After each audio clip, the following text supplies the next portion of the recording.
Namaste. Myself Nutan and I welcome you all to my channel Exploring the World of Investment. Last time we have seen the topic that is the Pradhan Mantri Vaya Vandana Yojana. Okay.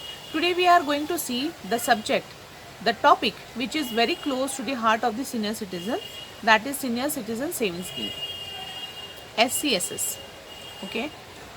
This is again a Government of India backed product.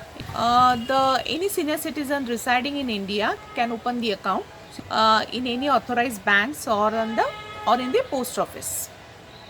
Okay, this financial year rate of interest is 7.4%. Okay, you can start this account with the minimum investment of rupees 1000 and maximum is up to 15 lakhs. You can open this account in an individual name or in a joint name. Premature withdrawal is allowed in this account after paying tax. Some interest will be deducted ranging from 1 to 1.5% depending on the tenure. So premature withdrawal is allowed, but after making the some penalty payments. This financial year rate of interest is 7.4%. Okay, and this can be open for 5 years. It can be extended for next 3 years. Okay. In case of emergency, as I said, you can withdraw the amount with after making some penalty payments, that is which ranges from 1 to 1.5%.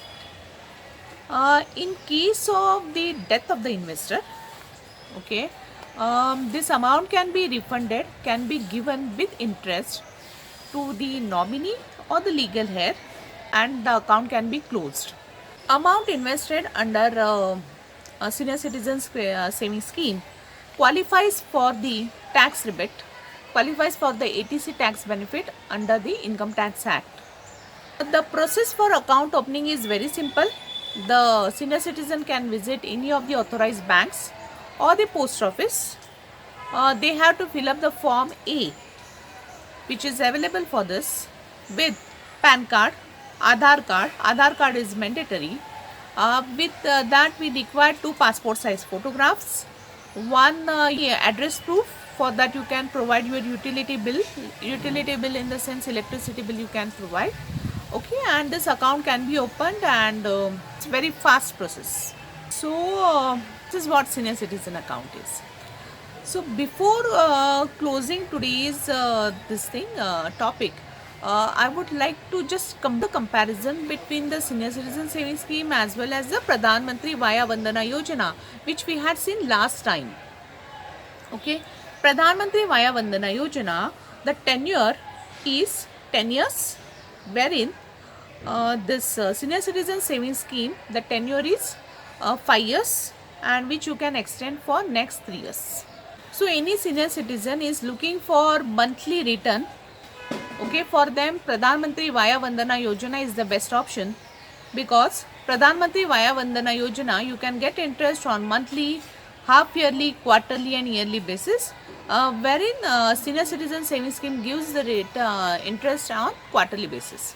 Pradhan Mantri Vaya Vandana Yojana rate of interest is 7.4%, which is fixed for next 10 years, wherein Senior Citizen Savings Scheme comes under Small Savings Scheme Yojana. So there are the chances of interest getting changed on quarterly basis. In Pradhan Mantri Vaya Vandana, your amount gets blocked for 10 years, wherein in Senior Citizen Savings Scheme you can open this account for 5 years, or in case of emergency you can withdraw it by paying some nominal penalty interest. Okay, so it is advisable for the senior citizen to have a diversified portfolio. Okay, so that they can in case of emergency they can avail the amount.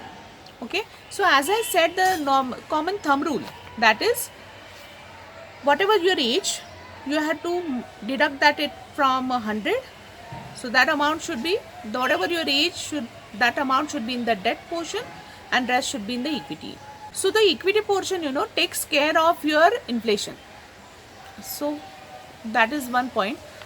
So there are many options. Now, as we had discussed last time, Pradhan Mantri Vaya Vandana Yojana, The link that we have already covered. So Pradhan Mantri Vaya Vandana Yojana is there. Then today we discuss about the senior citizen savings scheme. Okay. Then there are some monthly income schemes by the post offices that are also available. Beside that, you can think of some government bonds. Okay. Some government bonds, treasury bonds, some secondary market bonds, which gives return around the 9%, wherein the rate of return you can take this interest you can avail on a half yearly basis. Okay, the coupon size coupon in the this government bonds are available. It ranges. The coupons are available. The interest rate, whatever now we are saying, the interest. Okay, fixed deposit interest, recurring deposit interest. But in case of bonds, we call it as a coupons. Okay, so that coupon ranges from 9 to 10%. So senior citizens should have the diversified portfolio which comprises of some funds which gives the fixed return as well as some equity, so that the equity covers the mutual funds.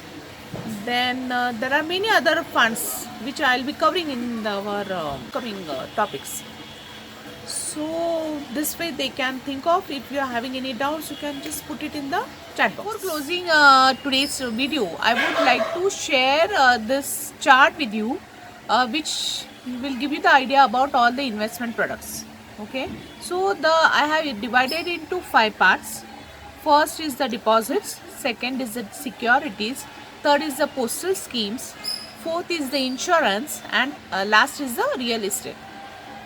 Okay, so deposits, which covers fixed deposits, bank fixed deposits. Then again you can invest into NBFCs, non-banking financial institutions.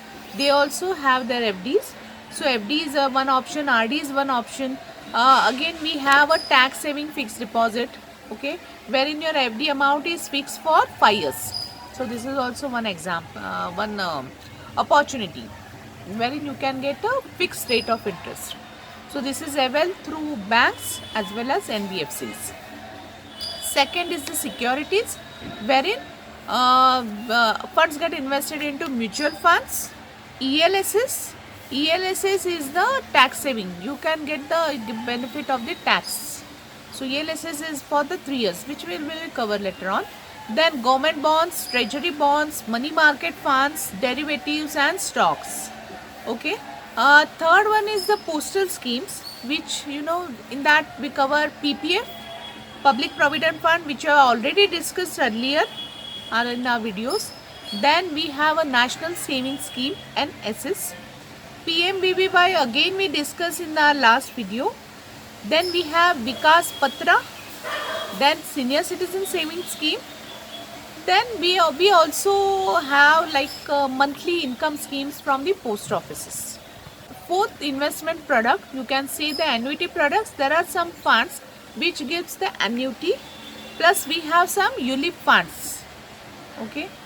Then last is the real estate, wherein you can invest into real estate, that is the property, in flat or in the land.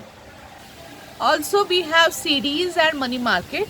The investors are fully secured up to rupees 1,25,000 in that. Okay. One more thing which I would like to inform you, that under section 80 TTB of the IT Act, interest income up to 50,000 for senior citizen during financial year is completely tax free. Hope so we have discussed this. Next time again we will come up with the new topic. So till then, take care and bye bye.